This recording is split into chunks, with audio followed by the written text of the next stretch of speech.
Olá, que a bênção de Deus esteja sobre todos nós nesse dia.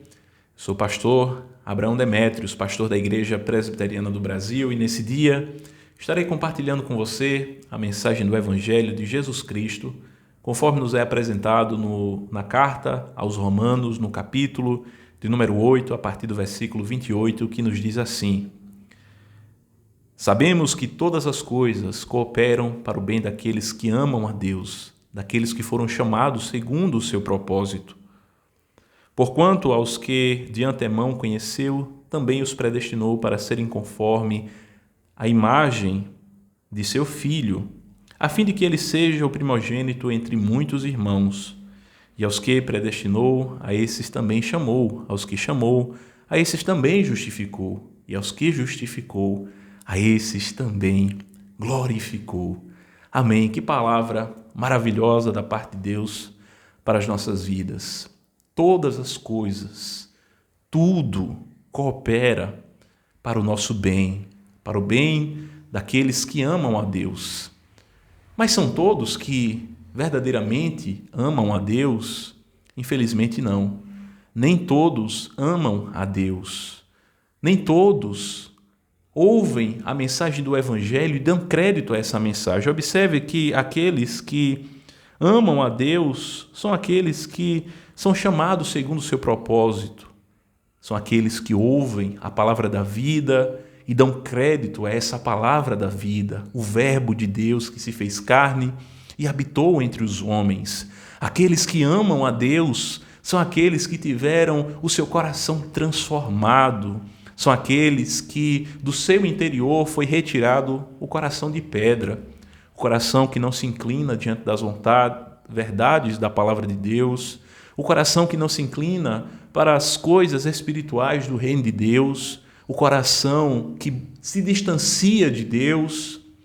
E Deus então colocou no seu interior um novo coração, um coração que se inclina, um coração que crê, um coração que é humilde, um coração que não acredita e confia em si mesmo, mas confia em Deus inteiramente, em Jesus Cristo, o seu Filho.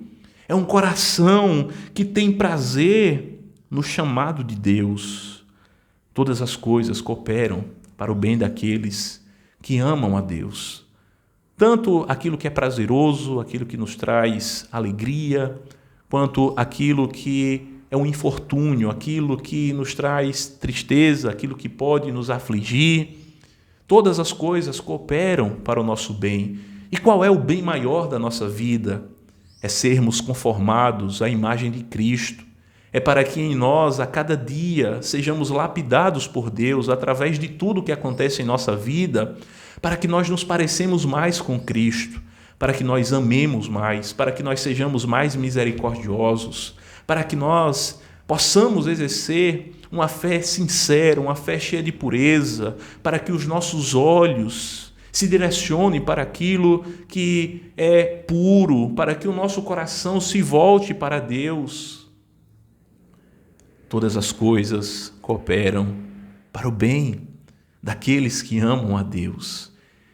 Este é o benefício maior da nossa vida que Deus nos concede. É de nos fazer mais parecidos com Ele a cada dia, mais parecidos com o seu Filho. No princípio de todas as coisas, o homem foi feito à imagem e semelhança de Deus, mas essa imagem ela foi corrompida devido aos nossos pecados, os pecados que cometemos contra Deus. E então a imagem de Deus em nós, ela foi distorcida e agora ela precisa ser corrigida. E essa correção só pode ser realizada através de Jesus Cristo, que transforma o nosso interior, que transforma o nosso coração, que nos faz amar verdadeiramente a Deus, que nos dá graça, que nos dá força para seguirmos adiante no caminho da graça, confiando não em nós mesmos, mas confiando nele como nosso fiel Salvador. A palavra nos diz que todas as coisas cooperam para o bem daqueles que amam a Deus, daqueles que foram chamados segundo o seu propósito. São aqueles que ouvem o chamado especial de Deus, a chamada da graça irresistível, a voz do Espírito que fala aos nossos corações e que por vezes os homens resistem e resistem e dizem agora não, vou deixar mais para frente, mas chega um momento em que ele não pode, ele não consegue mais resistir e se entrega ao Senhor. Todas as coisas cooperam para o bem daqueles que amam a Deus, daqueles que foram chamados segundo o seu propósito, porquanto aos que de antemão conheceu. Aqui nós podemos pensar sobre o ato da eleição de Deus, do Deus que elege, do Deus que antes de que nós fizéssemos qualquer bem ou qualquer mal, já nos conhecia, porque Deus não está limitado ao tempo, Ele conhece passado, presente e futuro, e é dito que de antemão já conheceu aqueles que foram chamados segundo o seu propósito. E aos que também os predestinou para serem conformes à imagem do seu Filho. Então nós vemos aqui o aspecto da eleição, o aspecto da predestinação, Deus destinando os homens à salvação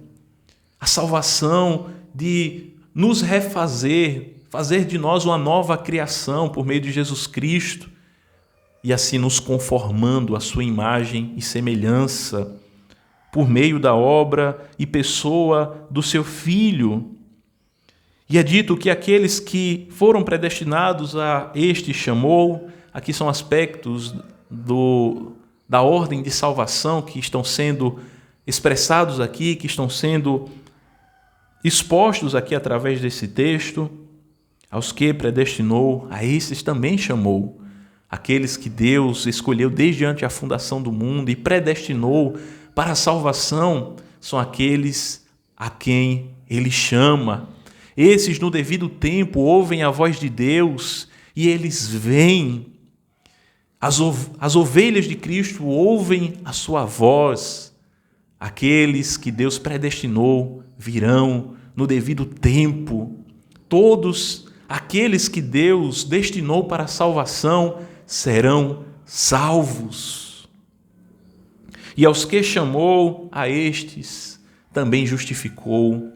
O martelo divino foi batido. Aqueles que Ele predestinou, aqueles que Ele chamou, aqueles por quem Cristo morreu, aqueles que foram adotados na família de Deus, recebidos, são aqueles que foram justificados. São aqueles que foram declarados por Deus justos. A justiça de Cristo foi imputada sobre eles e agora já não há mais nenhuma condenação, já não há mais nenhuma dívida diante do tribunal divino. O preço foi pago e foi um alto preço. O sangue de Jesus Cristo foi aquele sangue precioso que nos trouxe a graça da justificação. E aos que justificou, a estes também glorificou. Aqui é o estado final daqueles que, por Deus, a obra da salvação foi manifestada sobre eles. Aqueles que, por Deus, foram transformados, receberam um novo coração, foram justificados dos seus pecados, chamados por meio da pregação do Evangelho, estes estarão em um estado de glorificação. Deus os conduzirá a uma condição na qual eles fazerão parte. E não mais haverá dor, nem pranto, nem clamor. É isso que a palavra de Deus diz. A glorificação é o estado em que nós estaremos com o Senhor na eternidade. Nós estaremos com Ele pelos séculos dos séculos, no novo céu e na nova terra, onde não mais haverá pecado, onde nós estaremos na mais plena e perfeita comunhão com o Senhor, onde nós estaremos pelos séculos dos séculos diante da face de Deus, na mais profunda alegria. Que Deus abençoe a sua vida nesse dia e que você possa crer na mensagem do Evangelho, em nome de Jesus.